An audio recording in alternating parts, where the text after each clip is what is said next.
golfer's grip is really important because it's our only attachment to the club, but it's often overlooked by new players and mid-handicappers as something to work on because it's not very sexy. In this video, I'm going to talk about the 2 most common grip faults I see teaching amateur golfers day to day, and talk about how they're making you slice it, making you hit it short, and what we can do to hit that long, powerful draw that we also crave. If you're new to the channel, if you could please hit that subscribe button. I release new videos like this every single week that I think will improve your games. Right, let's get to the video. So how you hold the club has a massive effect on how you swing. If you have a bad grip, there's no way you can have a good swing, because a good swing with a bad grip is just going to produce wayward shots. If you have a weak grip, then you're going to have to make compensations in the swing in order to stop the ball going straight right. And if you have a really strong grip, then you're going to have to make the opposite compensations to stop the ball going straight left. Now, I have made a video about the grip before, so if you haven't seen that, please go check that out. But I just want to talk about the 2 most common faults that I'm seeing in golfers in lessons at the moment. There's one fault with the left hand and one fault with the right hand, and that's for a right-handed player. So I'm always saying to golfers that you need to get your left hand thumb down the right side of the grip, or your lead thumb down the far side of the grip. And what golfers will often do, move their thumb across but leave their hand behind. And what that does is it creates a massive gap between the thumb and the forefinger. In order for us to have our hands and wrists working properly, what you want to do is actually keep your thumb and finger connected. And what that will do is when you move your thumb across to the far side of the grip, is that's going to make you grip the club more in the fingers. If you just move your thumb across but keep your hand actually on the other side of the grip, then that's going to make you grip it really palmy, and that's going to cause you to wear a hole in your glove. So if you're doing that, then you know your grip is incorrect. So what you need to remember to do is attach your thumb to your hand, back across to your hand, and then move your thumb and hand over the club, lead thumb down the far side of the grip, and then wrap your fingers around it.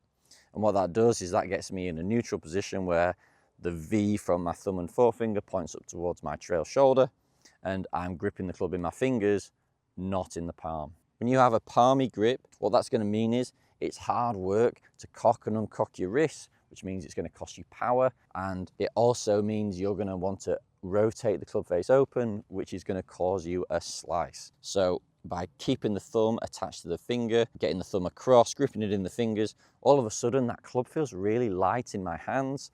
I'm able to twist the club easily. I'm able to cock and uncock the club easily. And I've seen people gain 10 or 15 yards just by attaching their thumb to their hand and then rotating their hand over. And that is no exaggeration. Getting the grip right, getting the thumb and the hand working together before you put your trail hand on is just going to allow you to release the club more. It's going to give you more control over where the club face is. It's not going to be open late. It's going to be nice and square, which is going to allow you to just freewheel through impact and stop hitting those wayward shots. If I have a bad grip where my thumb and my finger aren't attached, I can get my thumb across, but I'm still in a weak grip position where you can see my club face is open. And I'm now going to have to throw my hands, do something strange, stop turning my body, and all those things are going to cost me out on the course. You might be able to time it occasionally, but throughout a round of golf or throughout a season, you're going to throw away so many shots just because you've got a bad grip. So this is what it looks like when I have a bad grip, thumb across, face is going to open, and I'm going to struggle to release it, a little thin slice, versus attaching the thumb and the finger, thumb down the far side of the grip, puts the club in the fingers, gets me in a nice strong position where I can swing with a square face,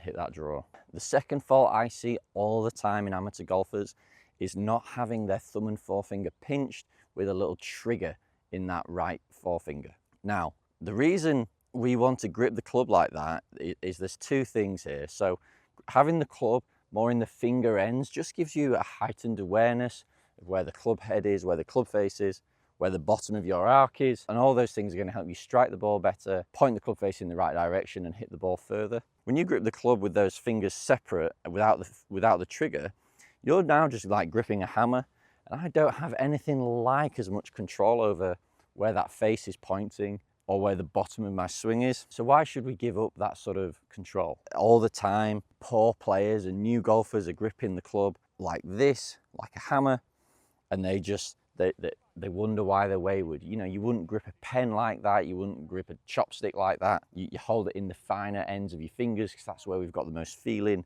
the most awareness and the most control. The second reason we need to get our thumb and forefinger squeezed and triggered is because having this inside part of your finger pressed up against the shaft is going to allow you to create more compression. It's going to allow you to create some lag, take loft off the club, strike down on the ball, and all those things are what we want. I've seen the drill done on tour where golfers will actually take their thumb off and just feel like they're creating that downward pressure with their forefinger, and you can hit pretty good golf shots without your thumb on the club just by feeling like you're applying pressure on that part of the grip from that part of the finger, and that's going to help you strike the ball better. So my checkpoints for a good grip are really on the lead hand, attach the thumb to the finger, get the thumb on the far side of the logo on the grip, wrap the fingers around it, and that's a perfect lead hand position. The trail hand, I don't really care if you want to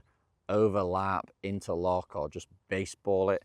As long as the hands are fairly on top of each other and not too separate, it doesn't really have much of an effect. But what we do want to make sure is our thumb and forefinger are pinched, the hand sits on the club, and we want to have a gap between the forefinger and the middle finger. We don't want it down like this. We want to create a little gap there, create that trigger. And now I'm in a position where I know I've got control of the club face. I've got a really good feeling for where the bottom of my swing is, so I'm not going to hit fat and thins. And I'm able to release the club properly so I can hit long, powerful draws. And I'm not like fighting to save my life to try and stop the ball going straight right, which is generally what a bad grip does. So attach the thumb and forefinger, thumb down the other side of the logo, grip it with the fingers. Right hand comes on, thumb and forefinger are pinched, a little bit of a trigger, and now I'm ready to hit a good golf shot.